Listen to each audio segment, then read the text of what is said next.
revolución industrial. ¿Cuándo tiene lugar? En el periodo que va de 1780 a 1840. ¿Dónde tiene lugar? En Inglaterra, para después extenderse a Europa y a los Estados Unidos. ¿Por qué fue una revolución? ¿En qué consistió? Desde el Neolítico, esto es, 10.000 años antes del siglo XVIII, la humanidad no había experimentado una serie de transformaciones tan importantes en cuanto a su economía, su productividad, aparición de nuevas tecnologías, que conllevó a una transformación profunda de la sociedad. En el Neolítico se aprendió a plantar, aparece la agricultura, domesticar a los animales, apareció la ganadería. Las sociedades ya no necesitan ser nómadas para subsistir, por lo que el hombre se hace sedentario y recolector, pudiendo almacenar el excedente. Surge un nuevo modelo de organización social con la aparición de ciudades y de nuevas civilizaciones. Con la revolución industrial se va a vivir otro salto cualitativo en la forma de vivir. Se va a pasar de un sistema rural de producción manual, basado en la agricultura, a un sistema de producción industrial en las ciudades. ¿Cuál fue el principal avance tecnológico de la revolución industrial? La máquina de vapor fue un invento que perfeccionó el ingeniero escocés James Watt. La máquina de vapor consiste en un motor de combustión externa que transforma la energía térmica de una cantidad de agua en energía mecánica. Por la flecha roja a la izquierda entra el vapor de agua calentado por una caldera de carbón cerrada herméticamente. Se genera vapor de agua, lo cual produce la expansión del volumen de un cilindro empujando un pistón. Mediante un mecanismo de biel a manivela, el movimiento lineal alternativo del pistón del cilindro se transforma en un movimiento de rotación que acciona una rueda. ¿Qué aplicaciones tuvo la máquina de vapor? La introducción de la máquina de vapor en las distintas industrias fue el paso definitivo en el éxito de la revolución industrial, pues su uso significó un aumento espectacular de la capacidad de producción.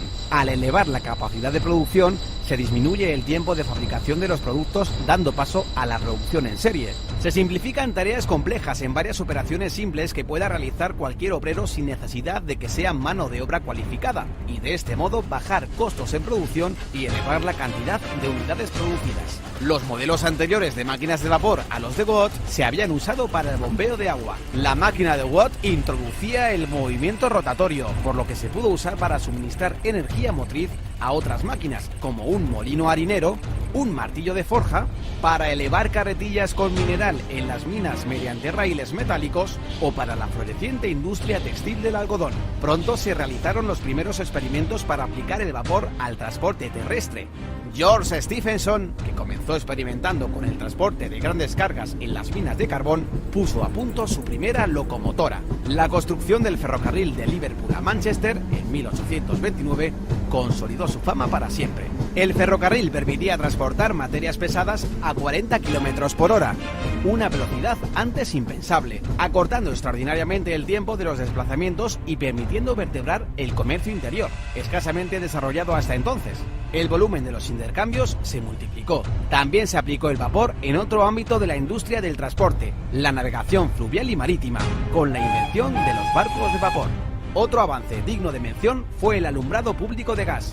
Las ciudades se convirtieron en lugares más seguros para viajar. Al instalar lámparas de gas en las calles, se redujeron las tasas de delincuencia. Al final de la revolución industrial, las ciudades se habían transformado. La población de Inglaterra se había triplicado. Las ciudades de Birmingham y Manchester prosperaban como ciudades textiles. Ruedas mecánicas tejían su tela y sus chimeneas echaban humo sin parar. Aparecieron ferrocarriles modificando y vertebrando el trazado de las ciudades. Y en los muelles, barcos de vapor. La vida cobró nueva animación. De una nación que labraba el campo, Inglaterra de pronto se había convertido en la primera nación industrial del mundo. Pero todo esto solo es el principio, pues a partir de 1850 entramos en la segunda fase de la revolución, conocida como la Segunda Revolución Industrial.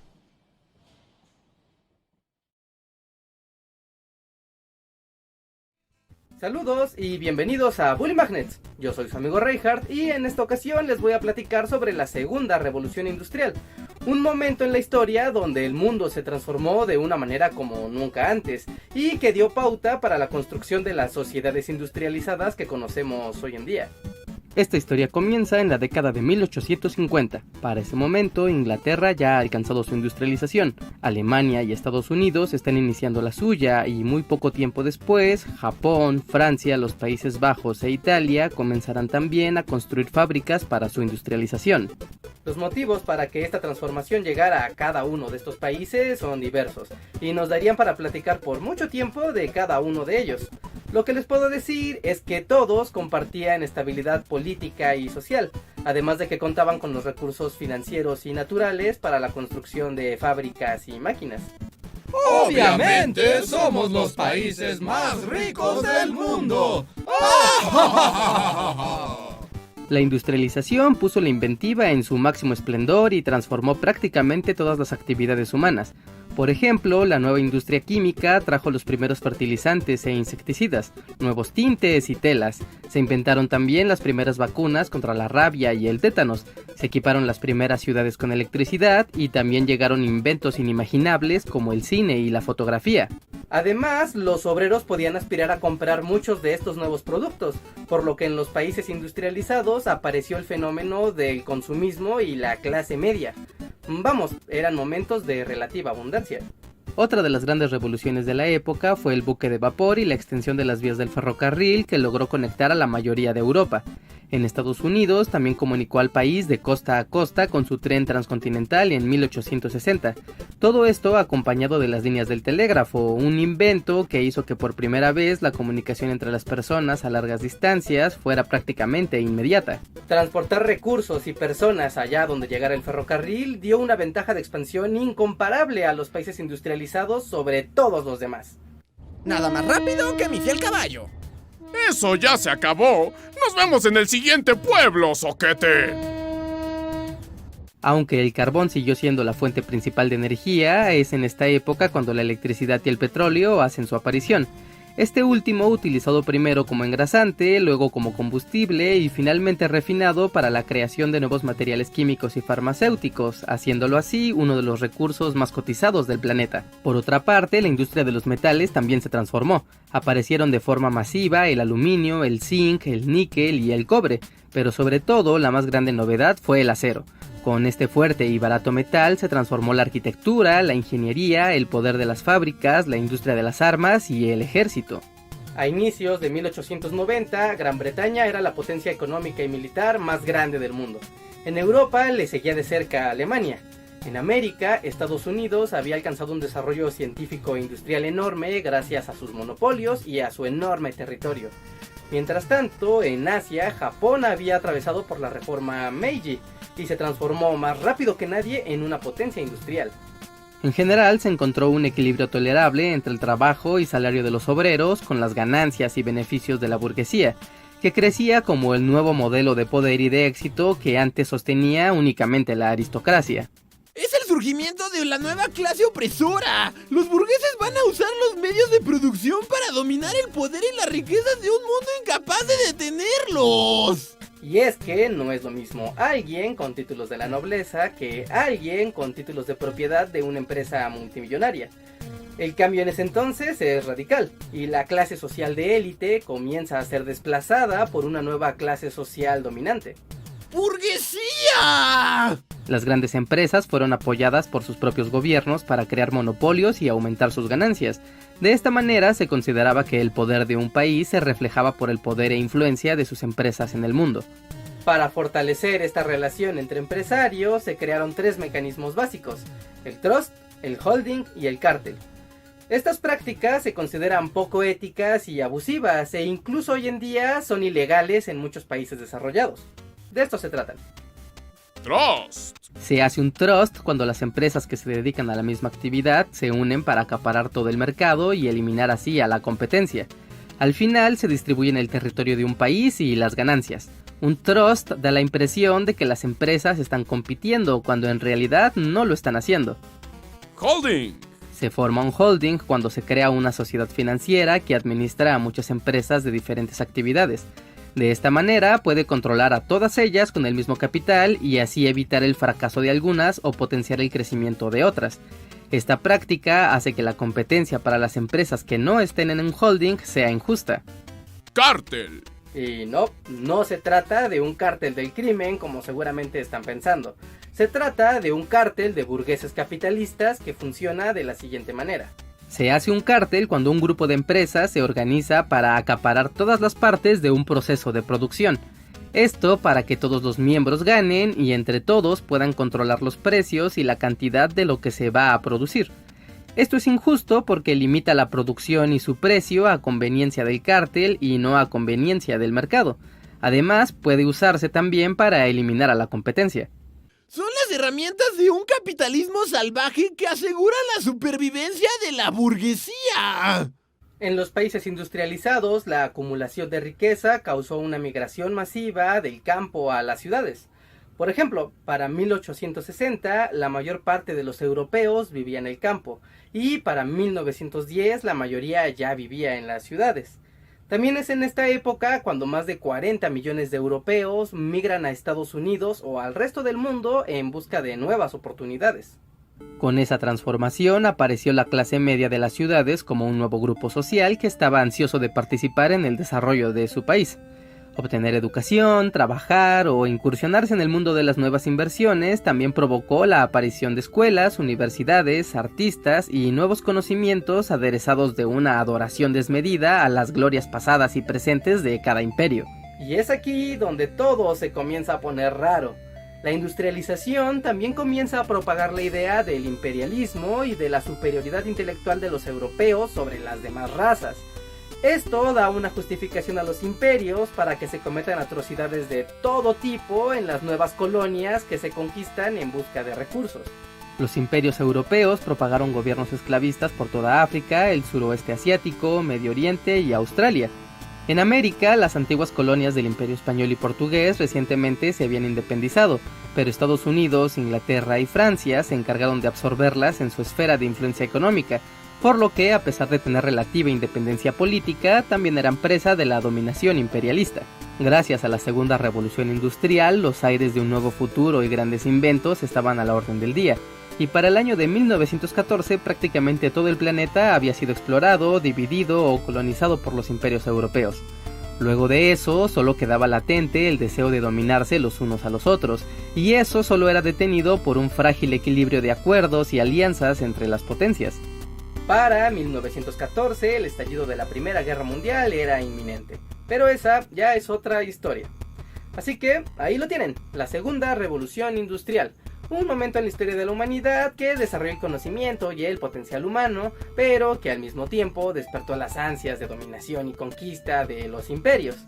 Así que les hago una pregunta. ¿A ustedes les hubiera gustado vivir durante la Segunda Revolución Industrial? De ser así, ¿en qué país y en qué condiciones les hubiera gustado estar allí? Ahora sí, nos vemos hasta la próxima. Bye.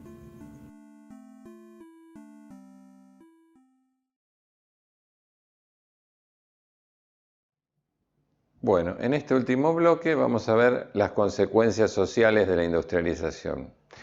Lo que nosotros vamos a ver ahora es de qué manera se producen consecuencias sociales. Aquí vamos a tomar sobre todo los cambios que se dan a partir de la llegada, digamos, del sistema de fábrica o de la difusión del sistema de fábrica o de las manufacturas, los talleres artesanales. Es decir, en la medida en que el vapor o la hidráulica permiten, ¿no es cierto?, llevar las actividades a un espacio común, se va a ir conformando un nuevo grupo de trabajadores no sujetos a ningún tipo de, digamos, de regulación, que son lo que hoy conocemos como el proletariado, es decir, estos obreros que son muchos de ellos campesinos, en algunos casos desplazados, ¿no es cierto?, a partir de los cercamientos que dejaron a muchos campesinos sin tierra y los transformaron en jornaleros, por lo cual digamos, pivotaban entre la agricultura y actividades manufactureras. Así que todos estos nuevos grupos de personas que van a trabajar en este sistema nuevo van a estar sujetos a una nueva forma de organización. Si bien, como habíamos visto en el mapa, la difusión de la industria no es uniforme en todo el territorio inglés, en las zonas donde se desarrolla esta forma, vamos a ver que se van a producir, ¿no es cierto?, ciertas consecuencias que tienen que ver con el deterioro, digamos, de la calidad de vida y de los ingresos de estas personas. Esto es muy importante porque las condiciones de trabajo se van a modificar, es decir, los horarios de trabajo en la fábrica comienzan a ser jornadas muy largas, de hasta 14 o 15 horas diarias, por unos jornales, digamos, muy sobre la línea de subsistencia. Esto fue algo que se va a dar a partir del momento en que se difunda la industrialización. De todas maneras, esto no quiere decir que no hubiera habido protestas. Hay protestas, digamos, ya desde muy temprano. Tenemos las protestas, por ejemplo, de los luditas, que destruían las máquinas. Entre eso se dio a partir de 1811 y hasta 1816, porque justamente lo que decían es que las máquinas les estaban quitando el trabajo. Es decir, ellos le echaban la culpa, digamos, a la tecnología, y entonces se dedicaron, digamos, a destruir esas maquinarias. Y por el otro lado, el siguiente movimiento un poco más organizado fue el cartismo, que llevó, digamos, a la exigencia, digamos, de universalizar el voto y a hacer que, digamos, pudieran votar todos los varones, ¿no es cierto?, más allá de que fueran propietarios o no, porque una de las características de este periodo era que el voto era censitario, es decir, solo votaban aquellas personas que tuvieran una determinada renta anual, es decir que, y como no cobraban ningún tipo de sueldo por realizar las actividades de parlamentarios o de funcionarios, entonces tenían que tener fortuna personal. Bueno, los cartistas lo que piden es universalizar el voto y que obviamente se le pague un sueldo a aquellas personas que no hubieran podido subsistir. Paralelamente a esto se va a ir produciendo, justamente por la difusión de todas las innovaciones tecnológicas, un proceso de crecimiento urbano y van a empezar a surgir gran cantidad de ciudades en Inglaterra con una enorme cantidad de población que va a traer como consecuencia justamente el deterioro de las condiciones de vida de esas familias que se tienen que trasladar a la ciudad. Es decir, vamos a encontrar barrios donde se amontonan, digamos, todas estas personas que vienen desde el campo a trabajar a las industrias en la ciudad y que no tienen las mínimas condiciones, ¿no es cierto?, de higiene y salubridad como para llevar una vida digna. Había una gran cantidad de enfermedades que se producían justamente en estos lugares. Bueno,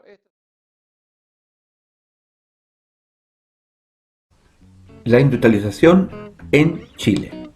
El avance de la industrialización fuera de Europa coincidió con la independencia de Chile, cuya base social y económica aún se radicaba en la hacienda. No obstante, durante el siglo XX, el comercio exterior se fue convirtiendo en la fuerza motriz de su sistema económico. Si bien Chile se vinculó con la industrialización mediante su carácter exportador de materias primas, es decir, cobre fundamentalmente, salitre en otra etapa y trigo también en la época colonial, esta misma modalidad limitó y retrasó el desarrollo de la industria nacional. Ciclos de la expansión económica en Chile. Como Chile se integró a la economía mundial principalmente por la exportación de materias primas, sus ingresos dependían fuertemente del crecimiento de las economías industriales europeas. De este modo, se pueden distinguir los siguientes ciclos económicos. Primer ciclo: exportación de trigo, plata y cobre entre 1850 y 1860. El crecimiento económico en este periodo estuvo ligado a la exportación de productos mineros y cereales, los cuales estaban controlados por propietarios nacionales. Este sistema productivo se caracterizó por ser principalmente tradicional y artesanal, aunque algunos empresarios invirtieron en la infraestructura productiva y transportes.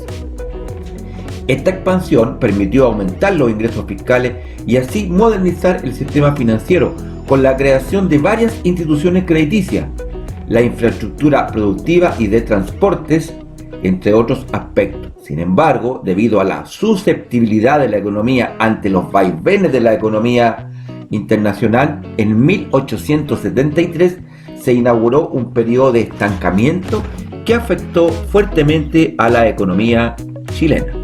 En este punto me quiero referir a uno de los grandes industriales y ricos de esta época, que es el señor José Tomás Urmeneta, quien vivió en la ciudad de San Bernardo, y por ello la calle Urmeneta lleva su nombre, y la pileta que ustedes pueden ver al centro de la plaza fue una donación de este señor a la ciudad. Él llegó a ser en su tiempo el hombre más rico del mundo y recibió el apelativo o apodo de el rey del cobre. Bien, auge del salitre a partir de la década de 1880. Después de la Guerra del Pacífico se incorporaron las regiones de Tarapacá y Antofagasta, las cuales eran ricas en salitre. Esto dio un nuevo impulso al crecimiento económico gracias a la exportación de este mineral, ya que Chile poseía los únicos yacimientos del mundo.